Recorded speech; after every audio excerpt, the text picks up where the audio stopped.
Բարև ձեզ հարգելի բարեկամներ։ Մեր անվանի հայրենակիցը ոչ կյանքում ապրելով հայրենիքից հեռու, անգիր լավագույնս գիտեր Հայաստանի յուրաքանչյուր բնակավայր, յուրաքանչյուր անգամ ծաղիկ։ Նրա մասին ցանկանում եմ ընթերցել մեր մյուս անվանի մտավորականներից Արշակ Չոպանյանի հետևյալ խոսքը։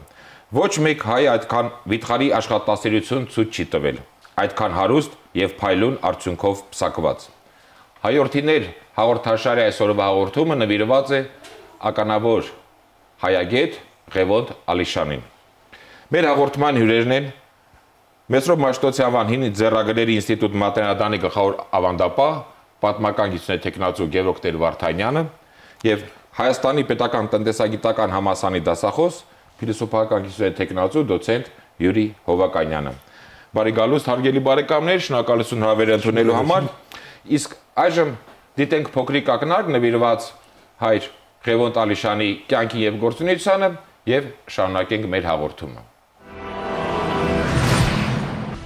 Ականավոր բանասեր պատմաբան աշխարհագրագետ Ղևոնդ Ալիշյանը Քերովբե Պետրոս Մարգարի Ալիշյանյան ծնվել է 1820 թվականի հուլիսի 6-ին Կոնստանտնուպոլսում, դրամագետ հնագետի ընտանիքում։ Ուսանել է տեղի Չալխյան վարժարանում, ապա Վենետիկի Մխիթարյան դպրոցում։ Հետազոտական նպատակով շրջագայել է եվրոպական գիտական կենտրոններում։ Դասավանդել է Վենետիկի Ռափայելյան եւ Փարիզի Մուրատյան վարժարաններում։ Խմբագրել է բազմավեպ հանդեսը։ 1872 թվականից ամբողջությամբ նվիրվել է գիտական գործունեության։ Ընտրվել է Վենետիկի ակադեմիայի, Իտալիայի ասիական, Մոսկվայի եւ Պետերբուրգի հնագիտական ընկերությունների անդամ, Վիեննայի փիլիսոփայական ակադեմիայի պատմավոր անդամ, արժանացել Ֆրանսիական ակադեմիայի պատվո լեգեոնի շքանշանի։ Նամակագրական սերտ կապեր է ունեցել հայ եւ եվրոպացի անվանի գիտնականների հետ։ Մահացել է 1901 թվականի նոյեմբերի 9-ին եւ թաղվել Վենետիկի Սուրբ Ղազար կղզում։ Տիրապետել է բազմաթիվ լեզուների, թարգմանել Բայրոնի, Շիլլերի, Լոնգֆելոյի եւ ուրիշների գործերից։ Ժողովրդական բանարվեստի առաջին ուսումնասիրողներից էր։ Առաջիններից է գրել աշխարհաբար բանաստեղծություններ, որոնք թարգմանվել են եվրոպական լեզուներով։ Հեղինակել է ավելի քան 50 մեծարժեք աշխատություն, որոնք հրատարակվել են հայերեն, ֆրանսերեն եւ իտալերեն։ Հրատարակվել է 22 հատոր միջնադարյան սկզբնաղբյուր։ Հեղինակել է հայ ժողովրդի, կրոնաեկեղեցական եւ գաղթավայրերի պատմության վերաբերյալ երգեր։ Ավելի քան կես դար աշխատել է հայապատում եռահատոր կոթողային երգի վրա։ Երբեք հայրենիքում չլինելով նախատեսել էր գրել պատմական Հայաստանի բոլոր նահանգների եւ գավառների մասին պատմաաշխարհագրական աշխատություններ, սակայն հասցրել է ավարտել միայն Շիրակ, Սիսուան, Այրարատ եւ Սիսական հատորները։ Ալիշյանի ստեղծագործությունները էապես նպաստել են հայոց մշակույթի զարգացմանը ու հայրենասիրական ոգու զարթոնքին։ Հայաստանի Հանրապետությունում թողարկվել է Ալիշյանի անունով նամականիշ։ Պարոն Տեր-Վարդանյան, Ղևոնդ Ալիշյանի համար ժամանակի հեռավորությունից թեկուզ փոքր-ինչ ծանոթանալու, նա վաստակին ծանոթանալու դեպքում անգամ ակնհայտ է դառնում, որ Հայաստանը, հայրենիքը բառի բուն իմաստով նրա համար կրոն էր, հավատք էր։ Եվ իր կյանքից հետո նա մեզ ժառանգություն է թողել հիրավի մի սկայական, կոթողական աշխատություններ, որոնք մինչ այժմ էլ եւ այսուհետ էլ ունեն եւ ունենալու են միանշանակ կերպով մնայուն արժեք։ Խնդրում եմ ձեր ընդհանուր գնահատական այդ ժառանգությանը նրա։ Հաճիկով մի խոսք կա, թե մեր ժողովուրդը անհատականությունների ժողովուրդ է։ Այս խոսքը մտաբերելիս կամ լսելիս ես միշտ Ալիշյանը եմ հիշում։ Մարդը մի ամբողջ հաստատության աշխատանք է արել։ Եթե ոչ մի քանի հաստատությունների։ Մի ասենք գուցե թե։ Ավելին, արածի զգալի մասն էլ անտիպ է մնացել։ Չմշակված, չտպագրված, չի հասցրել ավարտել։ Եվ դրանով հանդերձ անչափ համեստ մարդ։ Վանքի ավանդույթյան համաձայն իր ինչ որ հաբելան է նշելիս եղել տնտես վարդապետի անունն է տվել, թե սա նաև նրա շնորհիվ է, որ ինձ որևէ հոգսից ազատել է միշտ գիտությամբ եմ զբաղվել։ Թե բանաստեղծական ժառանգությունը, թե գիտական ժառանգությունը, որ հիմնականն է։ Ընդհանրապես ինչ ասեմ, Հայաստանը, հայությունը, հայկականը վեր հանելու նպատակադրում ունի հիմնականում։ Մեր աղբյուրների նրա հրատարակությունները առիթ եմ ունեցել վերահրատարակելու համար իր իսկ օգտագործած ձեռագրերն օգտագործելու։ Գերճշգրիտ է մարդը։ Բացարձակ գերճշգրիտ։ Եվ գրեթե մի դարը կանխող բնագրագիտական հմտություններ եւ սկզբունքներ է բանեցրել։ Նրա տեղագրական ուսումնասիրությունները, որի վերջնական նպատակը ամբողջ հայկական լեռնաշխարհը ամբողջ Հայաստանը ընդգրկելն էր եւ ընդամենը 4-5 գիրք հրատարակեց տեղագիր վերին հայոց Սիսվան, Սիսական, Այրարատ, Շիրակ Այդ աշխատություններին առանձին կանդրադառնանք, պարոն Տեր-Վարդան։ Բացառիկ են, որովհետեւ ամեն ինչ բոլոր տեղեկությունները ամբարած ունի, բոլոր տեսակի սկզբնաղբյուրներից հավաքած Հայագիտության հանրագիտարանն էր, թե ինքը եւ թե իր աշխատությունները։ Բացարձակ եւ հիմա որևէ մեկը նրա արածներին առնչվող գործով զբաղվելու դեպքում չի կարող շրջանցել Ալիշանի արածը։ Ավելին, կարող է եւ չստուգել, բայց ստուգելու դեպքում միշտ կհամոզվի, որ Ալիշանը անսխալ է եւ ճշգրիտ։ Որևէ բան հենց այնպես ասված չի։ Ամեն ինչ հիմնավորված է, ամեն ինչ աղբյուրների վրա հիմնված։ Ավելին, ստուգված եւ ճիշտն ու սխալը ջոկած ճիշտը շեշտած։ Սա է Ալիշանի նկարագիրը, գիտական աշխատանքների ընդհանուր բնույթ, բնութագիր մարդու կերպար։ Շնորհակալություն։ Պարոն Հովականյան, Ալիշանի երկերը ոչ միայն զուտ հայագիտական կամ այսպես ասած ակադեմիական գիտական էին, այլև նա սկսած իր բանաստեղծություններից իր տարբեր բնույթի աշխատություններում էապես նպաստել է երկերով նաև մեզանում այն ժամանակահայ իրականության մեջ հայրենասիրական ոգու զարթոնքին, ազգային ազատագրական պայքարի գաղափարախոսության այդ ձևավորման ակունքներին։ Հայտնի է նրա բամբ որոտանը այդտեղից իզեն, իվրեժ, թշնամուն ջախջախելու համար հարված եւ հանճար է պետք եւ կոչը հայությանը զենքնի ձեռին ազատագրել հայրենիքը։ Ալիշանին որպես ազատագրական, հայրենասիրական պայքարի գաղափարախոսության ձևավորողներից մեկը։ Սկսեմ շնորհակալություն հարցի համար, սկսեմ նրանից, որ հեղինակներ կան, որոնք չեն հնանում։ Սակայն հասարակության մեջ այդ հեղինակների նկատմամբ վերաբերմունքը պայմանավորված որոշ հանգամանքներով փոխվում է։ Եթե նկատի ունենանք, որ Ալիշանը մահացել է 1901 թվականին, այսինքն անցել է 115 տարի, այդ 115 տարի եթե հետ գնանք, պիտի հանգենք մի գեղեցիկ բանի, որ երիտասարդությունը երբ հավաքվում էր այն ժամանակ բոլոր Ալիշան էին արտասանում, որովհետև Ալիշանը ոգեշնչող էր, Ալիշանը ոգևորող էր, Ալիշանը բարոյական դաստիարակ էր, Ալիշանը ազգային դաստիարակ էր, պայքարի մղող էր։ Պայքարի մղող էր, մանավանդ 20-րդ դարի սկզբին մեր երիտասարդներ Ալիշանի բանաստեղծություններին։ Անդրադարձակ մի կարևոր հարցի, Ալիշանի ստեղծագործությունները անսպառ են բոլոր ոլորտներում։ Զրուցակիցս հրաշալի բնութագրեց, նրա մոտ ամեն ինչ ճշգրիտ է, անկախ նրանից պատմագրությանն է վերաբերվում, փիլիսոփայությանն է վերաբերվում, բարոյագիտությանն է վերաբերվում, ամեն ինչը նրա մոտ ճշգրիտ է։ Ստուգման կարիք չունի։ Մեր Արփիարյանը նրա մասին խոսելիս այսպիսի գեղեցիկ արտահայտություն աշակերտն է եղել, չէ՞։ Աշակերտն է եղել, այո։ Աշակերտն է եղել եւ ոչ միայն նա, ընդհանրապես Մխիթարյան միաբանության աշակերտները շատ են։ Դանիել Վարուժան, Սիամանթո, Պեշիկ Թաշլյան, Ծերենց, այնպես որ այդ բույլը մեծ է։ Ուրեմն Արփիարյանն ասում է Հայմը ասում է երկու դեմք ունենք 19-րդ տարին երկու ասում է դեմք ունենք, որոնց նայելուց չի հագենար։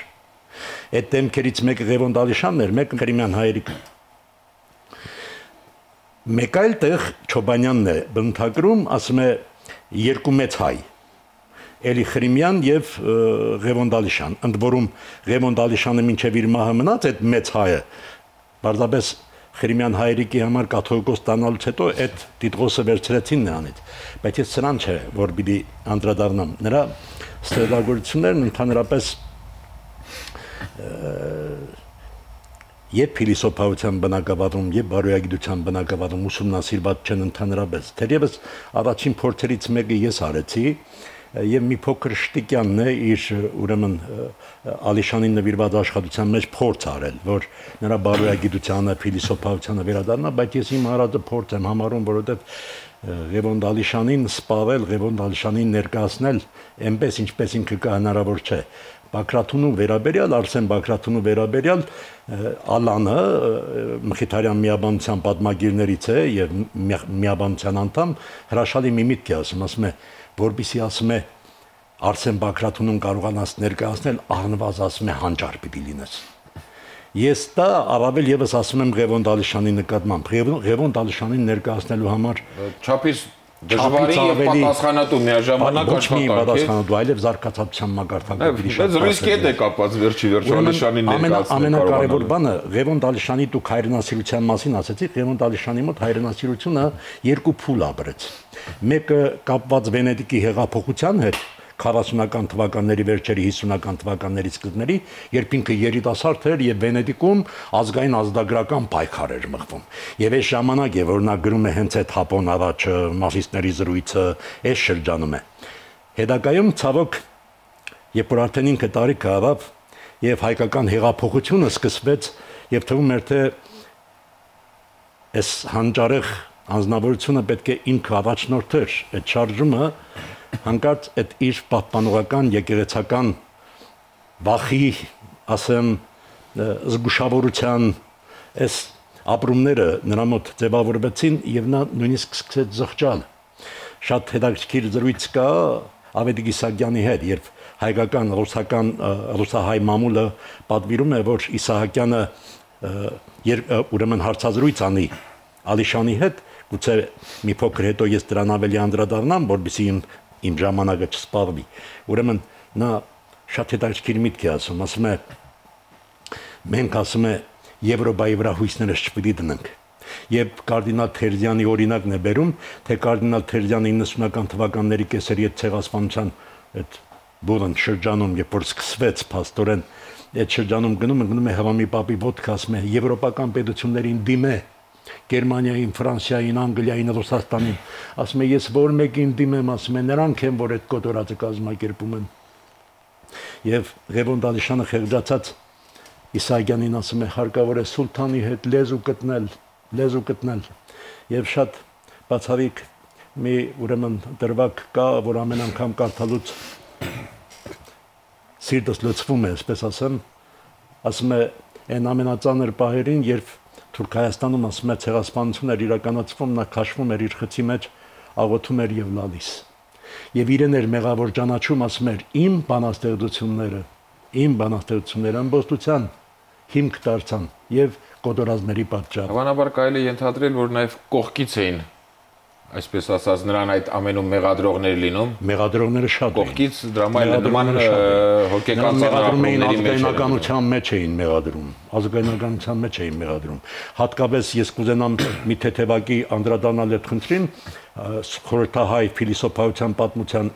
լավագույն հեղինակը նաև իմ ուսուցիչը, որին ես իհարկե պաշտամունքով եմ վերաբերվում, որովհետև շատ մեծ անձնավորություն էր, բայց նաև թուլությունն ունեցավ մեր մեծերին չգնահատելու Հենրիկ Ապրելյանը։ Նա իր 4 հատորանոց հայկական հայոց փիլիսոփայության պատմության մեջ ոչ միայն Ալիշանին, այլև Մխիթարյաններին ընդհանրապես տեղ չհատկացրեց եւ միայն նշեց մի բան՝ ազգայնականներ։ Դա արդեն պիտակավորել էր եւ սպառել էր դրանով։ Ժամանակի հետևանքը պիտի համարել երևի։ Հա, իհարկե։ Այո։ Պարոն Տեր-Վարդանյան, իհարկե Ալիշանի, հայր Ալիշանի բոլոր գիտական, հայ-գիտական աշխատություններին հնարավոր չէ անդրադառնալ եւ ներկայացնել, սակայն դուք ձեր խոսքում արդեն նշեցիք, խնդրում եմ նրա պատմաշխարհագրական, աշխարհագրագիտական աշխատությունների արժեքը ներկայացնեք, մասնավորապես այն ժամանակ Ալիշանը հղացել էր մի ոչ միայն իր ժամանակի, այլև նաև հիմա մի աննախադեպ եւ խիզախ առասպելական մի ծրագիր ներկայացնել 15 նահանգները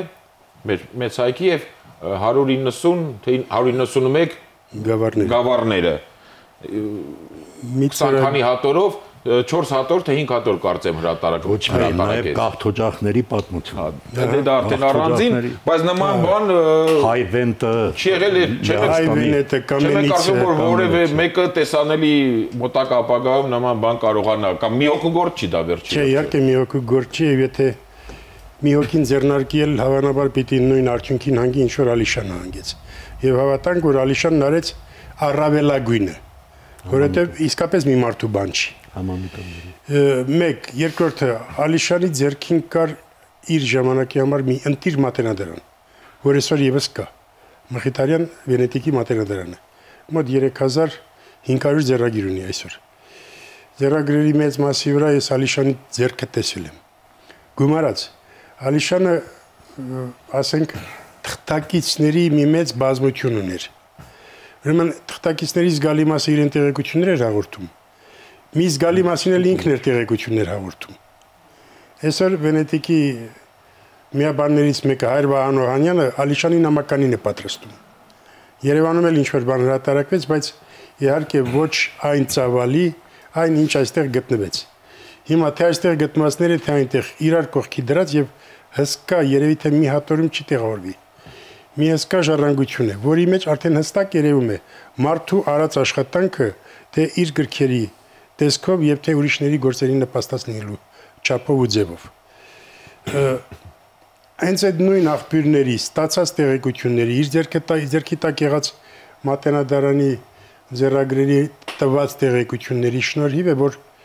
եւ ինչի մենակ իր ձեռքի տակ Փարիզի մատենադարան անգիր գիտեր Սամուել Մուրադյանի տեսուչ եղած ժամանակ երևի թե բոլոր արժեքավոր բնագրերը վերցրել էր եւ նրա հրատարակած շատ աղբյուրների հիմքում ոչ թե վենետիկյան ձեռագրերն են, այլ Փարիզի ձեռագրերը։ Վենետիկում այդ միաբանության խցում փակված ավելի լավ գիտեր, ասենք Հայաստանի գավառները կամ բնակավայրերը գյուղերը թփով հանդերձ հաճախ քան այդտեղի բնակիչները։ Այո, որովհետև ստանում էր բոլոր տեղեկությունները կամ կենթանի մարդկանցից կամ արդեն գրավոր արձանագրված սկզբնաղբյուրներից եւ իր իսկապես հանճարեղ մտքի ուժով կարողանում այդ բոլորը համատեղել եզրակացությունը կայացնել ճշգրիտ, ինչպես քիչ առաջ ասացի, եւ մեզ տալ մի բան, որ մենք պետք է մեր մշակութային, գիտական, գրական ժառանգության անկապտելի մաս համարենք, գուցե թե էլի նվազագույնը 200 տարի ասեմ, գուցե թե չափազանցություն չլինի, որովհետեւ Հայաստանի տեղագրություն, Հայաստանի աշխարհագրություն, նրա ձեռնարկած ծրագիրը, տեսեք, իրենից հետո ինչքան է անցել 1820 թվականին ծնված մարդուց արդեն 200 տարի է։ Այսօր դեռևս որևէ հաստատություն, թեկուզ եւ վաղուց պետականություն ունենք, չի իրագործել։ Ինչ որ նոր ձեռնարկում կա, Աստված տա, որ իրականանա։ Կես կարողություններով օժտված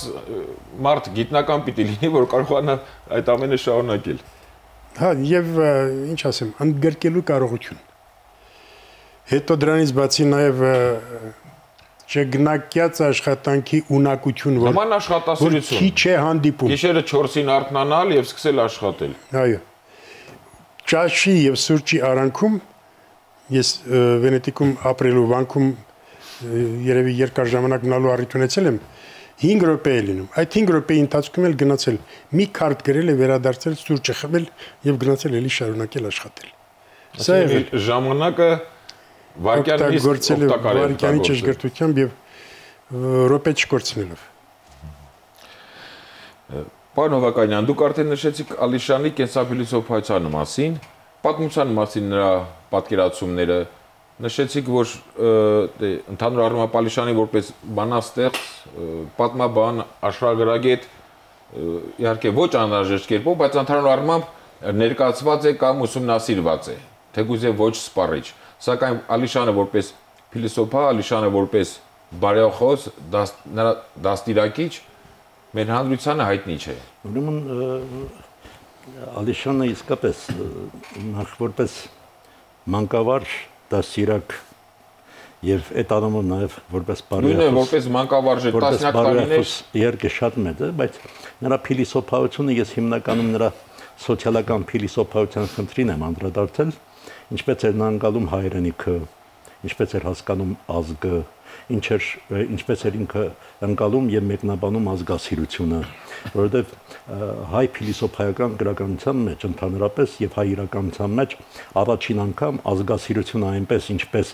իրականում պիտի հասկացվեր, ինձ թվում է թե օգտագործել է ինքը։ Նախ ինչ էր հասկանում հայրենիք ասելիս, որովհետեւ դուք հավանաբար շատ լավ գիտեք, որ մինչև 19-րդ դարի 50-60-ական թվականները հայրենիքը կրոնական հիմքի վրա էին կառուցում եւ հիմնականում ազգը նույնպես։ Ուրեմն նախ պայմանավորված նրանով, որ իրենք հարում էին կաթոլիկ ուղղությանը, կաթոլիկ եկեղեցուն, նրանք եկեղեցու սյունը ազգի ձևավորման հարցում դրեցին կողքի եւ որպես ազգի ձևավորման հիմնական սյուներ համարեցին լեզուն, մշակույթը եւ սովորույթները։ Բայց քանի որ բոլոր դեպքերում ընդհատում եմ կներեք, Ալիշանը եւ մյուս բրտանները իրենք նույնպես կրոնական էին, հոգեվոր գործիչներ էին, բայց սակայն ազգի բնորոշման հարցում հիմնական այդ չափորոշիչները ամենևին էլ Արսեն Բաքրաթունին, երբ որ խոսում է Ղևոնդի Ալիշանի մասին, ասում է Ղևոնդի Ալիշանը Հայաստանի աստղը երկնքում փնտրող մոգ էր, մոգ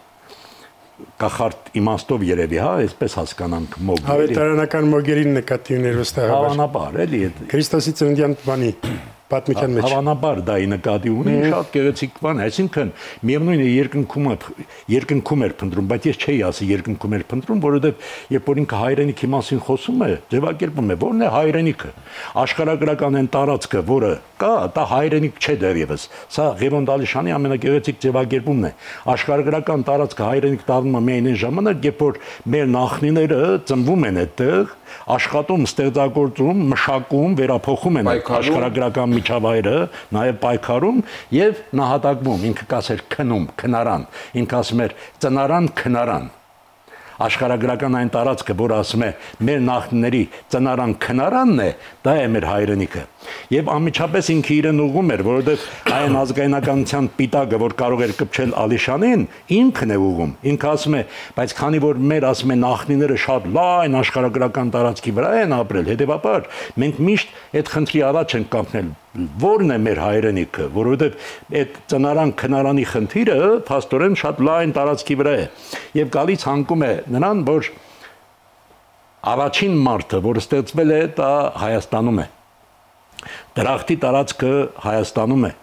Այն կավը, որից Աստված մարդուն ստեղծել է, Հայաստանում է։ Երկրորդ անգամ մարդկությունը, որ վերականգնվել է, իդեմս Նոյի Հայաստանում է։ Եվ փաստորեն գալիս կանգնում է պատմական Հայաստանի այն տարածքի վրա, որը այսօր Անատոլիա կոչված հատվածն է փաստորեն եւ մասիստների ընդգրկումը։ Եվ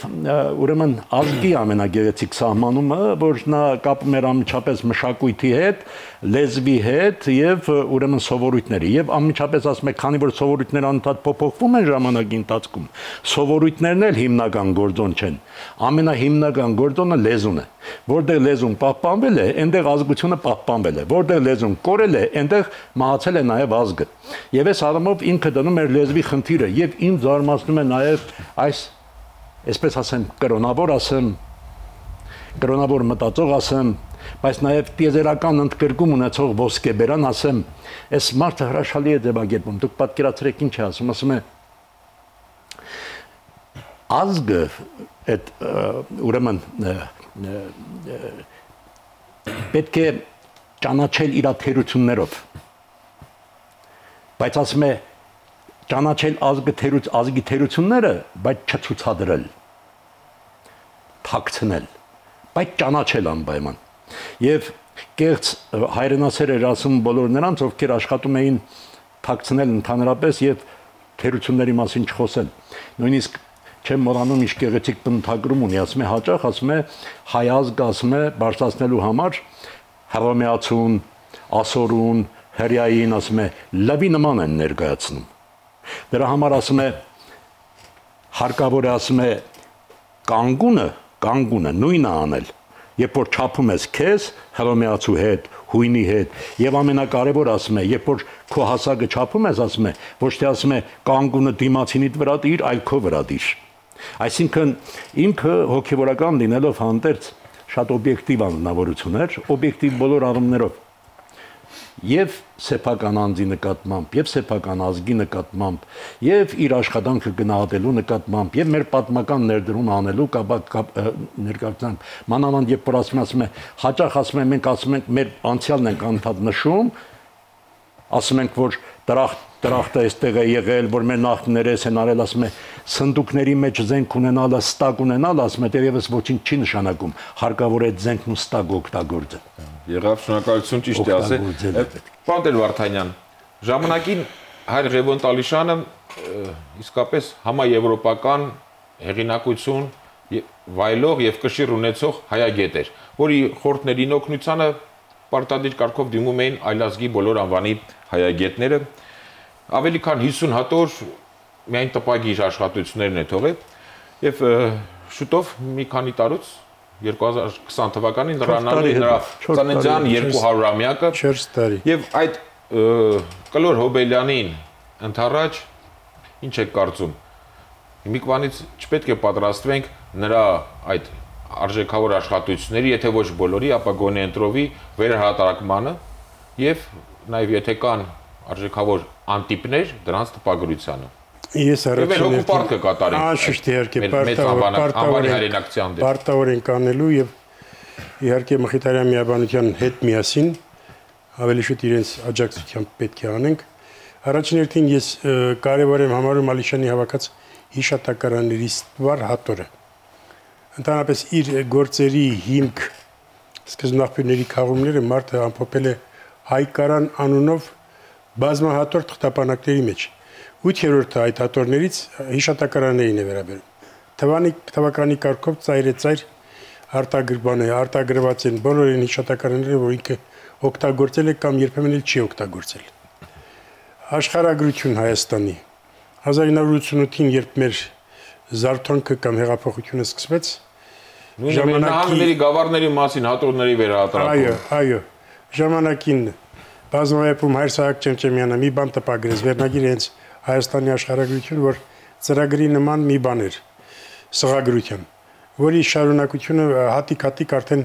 մնացած ըստ գավառների այն ամբողջն է, որ թեկուզ եւ նախնական գրառումների տեսքով Ալիշյանը թողել է։ Սրանք եւս պետք է հրատարակել։ Հետո Ալիշյանի վաստակների շարքում ես չմոռանամ, որ այն ընտիր հավաքածուն ձեռագրական, որից որ մենք Վենետիկում ունենք, մեծապես Ալիշյանի շնորհիվ է ձևավորվել։ Մի անգամ ընտիր լինելու, հավաքածու ընտիր լինելու մասին նախկին հանգուցյալ միաբաններից Ներսես arczepiskopos Տեր Ներսեսյանին ասաց, որովհետև հավաքողները իմացել են ինչ են հավաքում։ Ալիշյանը 30 տարի շարունակ մատենադարանապետ էր։ 1872-ից մինչև 1901 թվականը մինչև մահվան օրը։ Եղբայրը Պոլսից ուղարկում էր ձեռագրերն իրեն, ինքը որոշում էր պահի թե չպահի ձեռագիրը։ Երբեմն պատահում էր ոչ առաջնակարգ համարած ձեռագիրն ուղարկում էր Փարիզի կամ Լոնդոնի գրադարաններին վաճառում, ստացած դրամը նորից ուղարկում եղբորը եւ նա այնտեղից ուղարկում էր, ասենք, Սմբատ Սպարապետի տարեգրության այն եզակի օրինակը, որ վենետիկյան խմբագրություն ենք համարում։ Մի խոսքով, այս առիթը պետք է օգտագործենք Վենետիկում։ Եվ այսօրվանից լծվենք 200-ամյակին պատրաստության։ Պետք է, այո։ Հարգելի բարեկամներ, կրկին շնորհակալություն մեր հաղորդմանը մասնակցելու ձեր պատրաստակամության համար։ Իհարկե հասկանալի է, որ այս մի փոքրիկ հաղորդման շրջանակներում Ալիշյանի նման հսկային հնարավոր չէ ներկայացնել։ Սիրելի հեռուստադիտողներ, հաղորդումը ավարտեմ ապագա սերունդներին, առաջներթին մեր երիտասարդներին ուղղված Ալիշյանի հետևյալ ուղերձով։ Շրջահայաց եղեք, սիրեցեք հայոց լեզուն, Հայաստան աշխարհը եւ սիրեցեք միմյանց։ Հարգելի հեռուստադիտողներ, Հայորդիներ հաղորդաշարի այսօրվա հաղորդումը նվիրված էր անվանի հայագետ, հայրենասեր Հայր Ղևոնդ Ալիշյանին։ Առայժմ այսքանը, ճանաչենք հայորդիներին։